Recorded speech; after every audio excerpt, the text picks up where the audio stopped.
The Epistle of Paul the Apostle to the Hebrews, chapter 2. Therefore we ought to give the more earnest heed to the things which we have heard, lest at any time we should let them slip. For if the word spoken by angels was steadfast, and every transgression and disobedience received a just recompense of reward, how shall we escape if we neglect so great salvation, which at the first began to be spoken by the Lord, and was confirmed unto us by them that heard him? God also bearing them witness, both with signs and wonders, and with diverse miracles and gifts of the Holy Spirit, according to his own will. For unto the angels hath he not put in subjection the world to come, whereof we speak. But one in a certain place testified, saying, What is man that thou art mindful of him, or the Son of man that thou visitest him?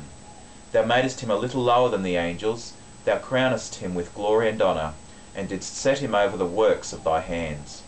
Thou hast put all things in subjection under his feet, for in that he put all in subjection under him, he left nothing that is not put under him. But now we see not yet all things put under him. But we see Jesus, who was made a little lower than the angels for the suffering of death, crowned with glory and honour, that he by the grace of God should taste death for every man. For it became him, for whom are all things, and by whom are all things, in bringing many sons unto glory, to make the captain of their salvation perfect through sufferings.